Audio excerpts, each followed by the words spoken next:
Muchas gracias a Mobus y a Víctor Bajeca por la invitación.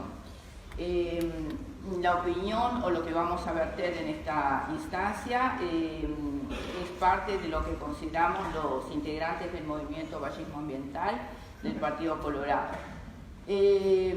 Cuando nosotros nos referimos a los impactos, que es el tema que hoy nos compete, hicimos la distinción entre lo que son consecuencias medioambientales o impactos antropométricos, que se llaman, que son de las acciones productivas, en este caso específico del tema celulosa, sobre el medio ambiente, y por otra parte lo que se llaman externalidades negativas, que son las consecuencias que tenemos sobre los otros individuos.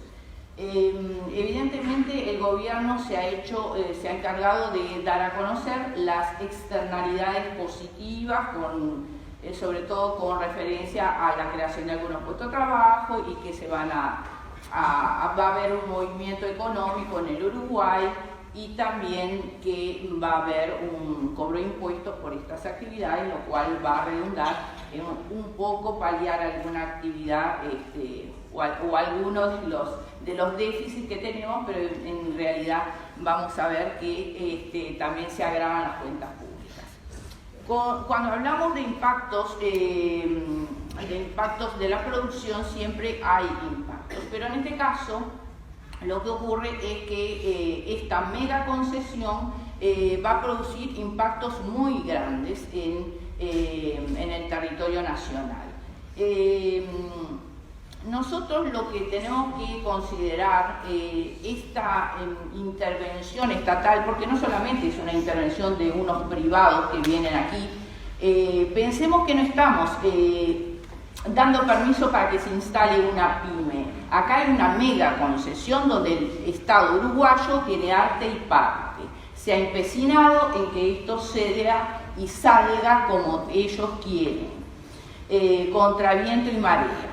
Cuando hablamos de políticas públicas, y este es el caso, aunque está todo mal hecho, por así decirlo, lo que ocurre es que hay que hacer una evaluación ex ante, y nosotros sí tenemos datos de las otras papeleras, porque no estamos partiendo de cero, sino que hay experiencias anteriores en nuestro propio territorio. También hay una horizontalidad que se debió haber cumplido, porque nosotros estamos en un régimen democrático, o por lo menos eso era lo que yo creía. ¿Por qué se hace este llamado público cuando hay este tipo de intervenciones o de políticas públicas medioambientales? Primero, para generar consenso, para generar negociaciones. Se llama a la arena política a los distintos integrantes de la sociedad, es decir, a los partidos políticos, a la academia, a las universidades, a los técnicos, a los ecologistas, a los vecinos que tienen algo que decir.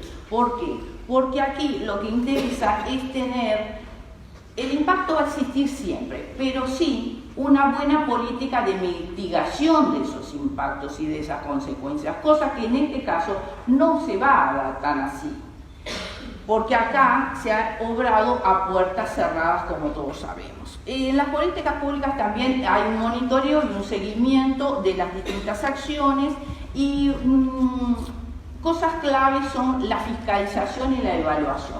Cuando hablamos de fiscalización, es una actividad muy honesta que se tiene que dar de parte de los funcionarios y de parte de las instituciones que van a desarrollar estas actividades, así como de la evaluación, lo que ha sido una perla maravillosa en todo este collar de desastres, que si hay una regla de oro en políticas públicas, o también gente que ha estudiado sobre el tema de normas de calidad lo sabrá bien, que es nunca encadenar las evaluaciones que hacen los funcionarios a los proyectos mismos. Pues, ¿qué ha pasado aquí? Que todos hemos podido ver en los informativos cómo la propia ministra de Ordenamiento Territorial y Medio Ambiente ha salido a la prensa a decir que se iba a premiar a los funcionarios que diligenciaran y se hicieran presuros a la tarea de aprobación del proyecto. Y todavía que ella misma con su dedito iba a nombrar a quienes les correspondían estos premios, para que cada uno dé el calificativo que le parece.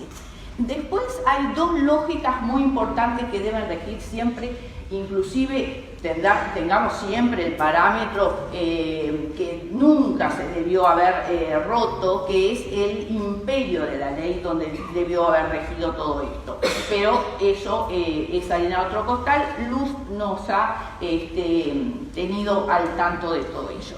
Pero aquí operan o deben operar dos lógicas. Una es la de lo que se llama la mejora continua, que es ir adaptando la realidad, que siempre es más rica de lo que en el papel ocurre. Y después la lógica de la reorientación. Pero parece que en el Uruguay los políticos uruguayos no la conocen, porque ¿qué ocurre? Esto quiere decir que cuando las cosas no funcionan, hay que tener una honestidad y decir, muchachos, acá nos equivocamos, demos marcha atrás. Pero acá no hay forma de que los políticos uruguayos hagan un mea culpa, ¿verdad? Entonces, lo que ocurre es que se sigue adelante contra viento y marea. Evidentemente que cuando hablemos de las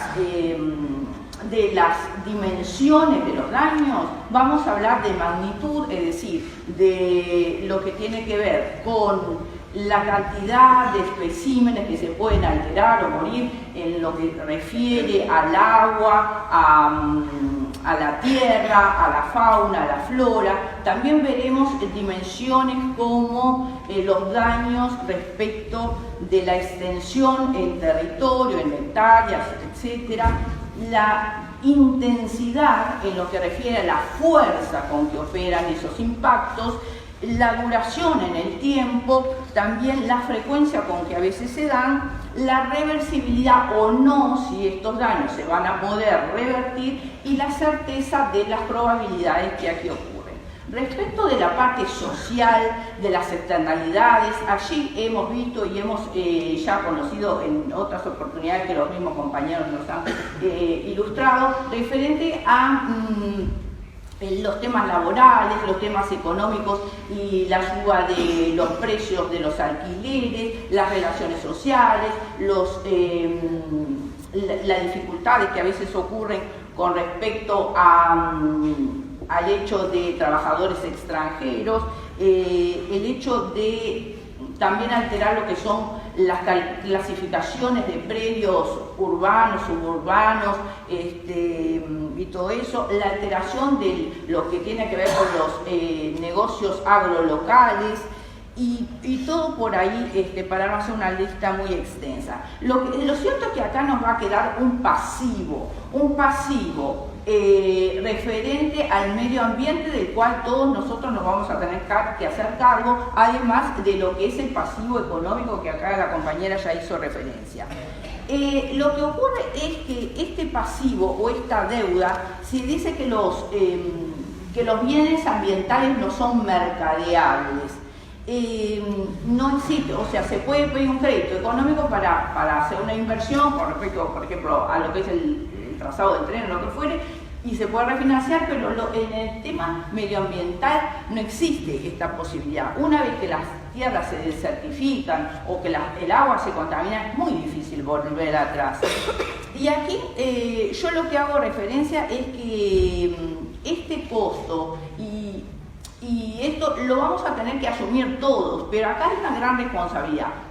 Por un lado, del Poder Ejecutivo en su empecinamiento a hacer las cosas como quiso y hacerlas a puertas cerradas. Por otra parte, el legislativo no controlando, pero también los partidos políticos y sobre todo los partidos más tradicionales, hay de algunos que se han pronunciado, pero otros no. Evidentemente esto, como se dijo, en la campaña interna no se mencionó prácticamente. Y también el tema de la ciudadanía, donde cada uno de nosotros somos responsables, vivimos en una democracia y no alcanza con el voto. Nosotros, si no defendemos nuestro territorio y nuestros bienes, no tiene un mayor sentido sentido. Acá hay que asumir la democracia y que cada uno asuma sus responsabilidades, porque el gobierno se verá cuáles son las responsabilidades que le caben, pero acá hay muchos otros actores de la sociedad que en un periodo democrático tenemos que asumir. Y si la ciudadanía se pone de pie y dice, esto no va,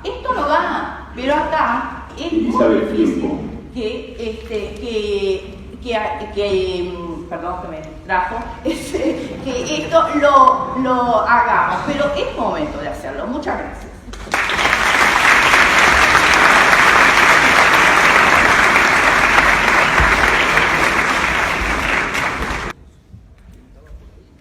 Bueno, mi llamado es a los ciudadanos responsables a movilizarse en sus diferentes formas, a los seres conscientes de este planeta y de esta tierra.